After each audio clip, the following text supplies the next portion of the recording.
कहो खुदा से मेरी मुश्किलें बड़ी हैं, ये मुश्किलों से कह दो मेरा। ओम शांति, ओम शांति, ओम शांति। किसी ने ठीक कहा है, आदत वह जबरदस्त रस्सा है जिसे हम प्रतिदिन अपने हाथों से बांटते हैं और अंत में हम उसे तोड़ नहीं पाते। जैसे मकड़ी अपने ही जाल में फंसकर दम तोड़ देती है, ठीक उसी प्रकार किसी भी बुरी आदत, व्यसन, व्यभिचारी, जुआ, नशेबाजी, सिनेमा आदि का गुलाम इंसान भी इनकी गुलामी करते करते तंग आकर समय से पहले दम तोड़ देता है। विश्व की अति प्राचीन संस्कृतियों में से 19 संस्कृतियों का विनाश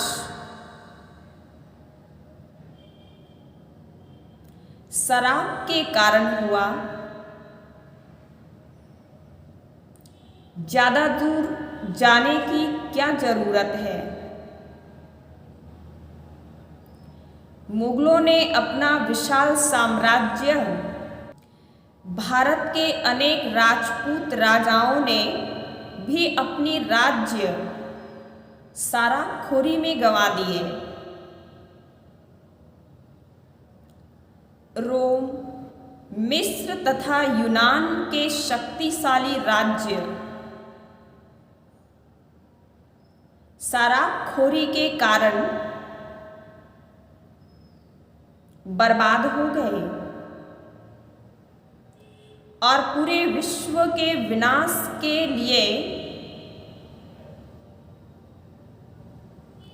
एक शराब ही काफी है। कोई भी मानव माता के गर्भ से किसी भी व्यसन को मुंह में लेकर जन्म नहीं होता। जब जन्म और बचपन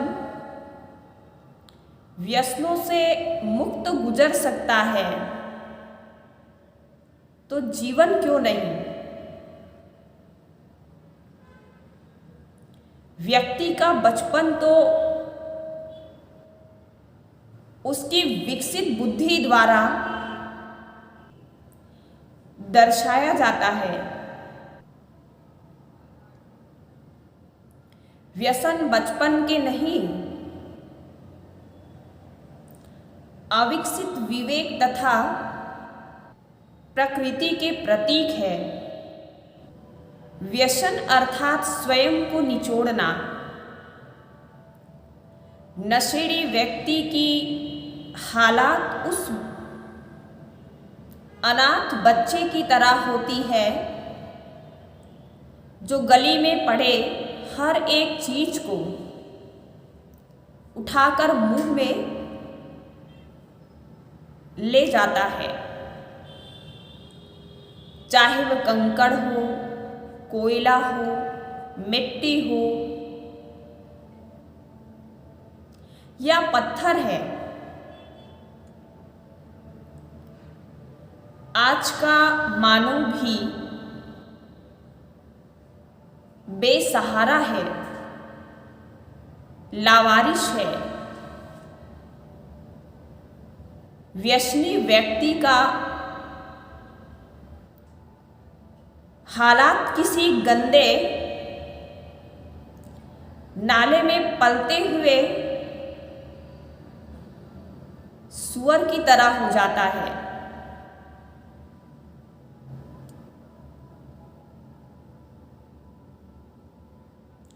जिसको अपने मानव स्वभाव संस्कार का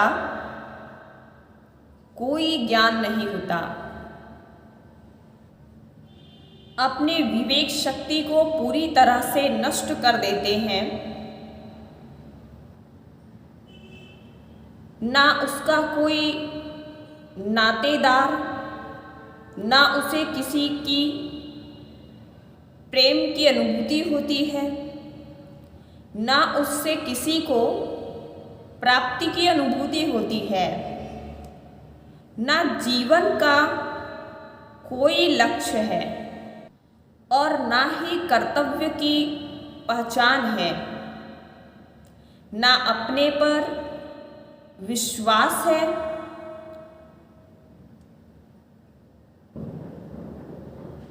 इसीलिए वह अंधा सा होकर भोगने में लगा रहता है।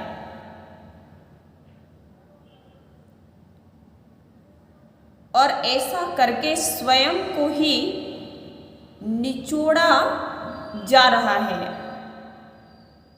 स्वयं को कपड़े की तरह निचोड़े जा रहे हैं। व्यसनी व्यक्ति का कोई शत्रु नहीं होता, वो स्वयं का बहुत बड़ा शत्रु बन जाता है। जैसे उल्लू को रात में दिखता है, दिन में नहीं। किसी भी व्यसन के अधीन व्यक्ति को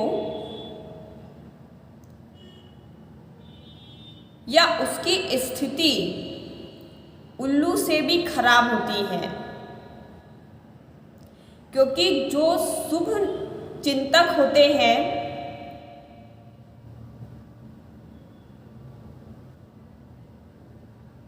जो उसे दुश्मन नजर आता है।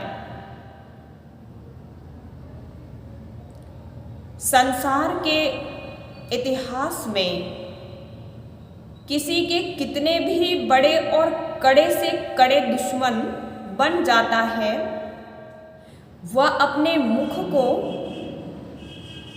गट्टर और कूड़े के डिब्बे से ज़्यादा अच्छा नहीं समझता। तभी तो वो सब चीज़ें जो इसमें डाली जाती है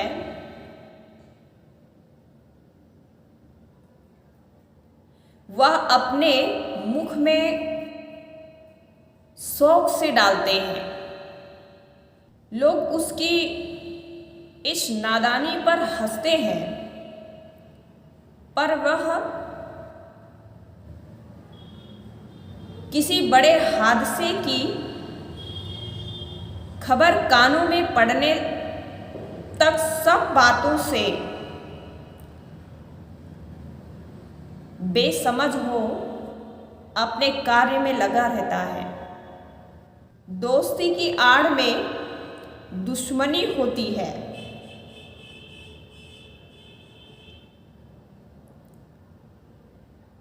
एक वो समय होता है जब किसी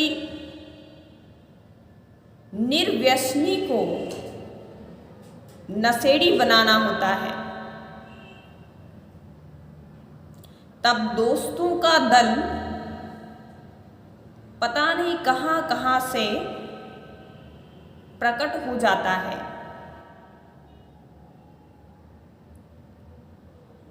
और बिना पैसे सब प्रकार का नशीली जहर उनके सामने परोस दिया जाता है।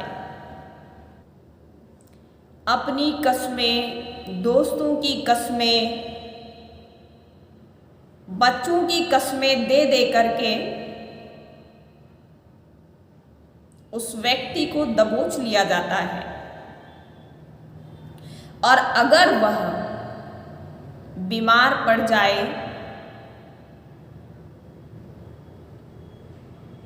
पैसों की जरूरत पड़ जाए,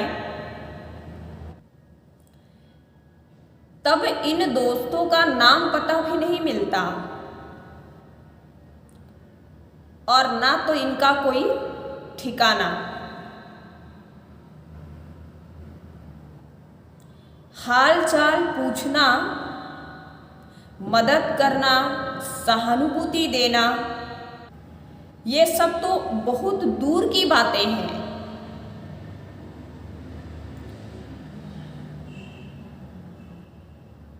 वे तो सिर्फ वास्ते में दोस्ती का लेबल लगाए हुए दुश्मन थे।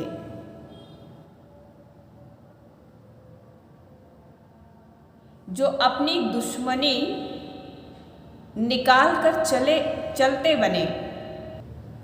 अब उनको कोसने का क्या मतलब?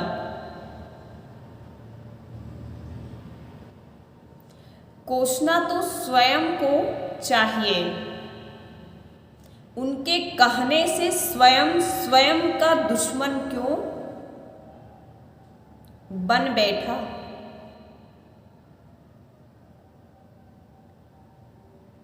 तो यह है व्यसनी व्यक्तियों का हालात कि वो स्वयं का स्वयं दुश्मन बन जाते हैं और बहुत बड़ी मुसीबत में फंस जाते हैं। आदत बहुत बुरी चीज है। इस आदत से जितना हो सके अपने आप को बचाते रहिए और कोई भी व्यक्ति आपको किसी का भी वास्ता दे, जहर पीना नहीं है।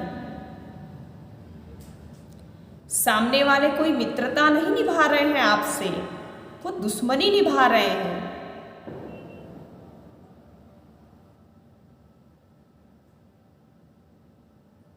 ये ऐसा जहर है जिसे लोग खुलेआम पिलाते हैं और इसको पी के मरने पर कोई केस भी नहीं होता है। तो इसलिए आप अपने स्वयं की रक्षा करें। आदतों के लत में आकर के अपने आप को बर्बाद ना करें, अपने परिवार को ना उजाड़ें, अपनी आर्थिक स्थिति को ना बिगाड़ें। क्योंकि एक बार आपको लत लग गई तो ये फ्री में मुफ्त में जो बांटने वाले आते हैं ये आपको वापस नहीं आएंगे फ्री में देने के लिए। फिर आप अपने हाथों से उस जहर को स्वयं खरीदोगे। चाहे आपके घर में खाने के लिए रहे ना रहे, बाल बच्चे भूखे हैं नहीं हैं, भोजन किए नहीं किए, घर में अनाज है नहीं है, इससे आपको कोई मतलब नहीं होगा। बस ये है कि आपको आपकी नशे की पूर्ति होनी चाहिए। ये मत मारी जाती है। इसलिए आप अपना स्वयं का दुश्मन ना बने, अपना संभाल कीजिए। अच्छा, ओम शांति।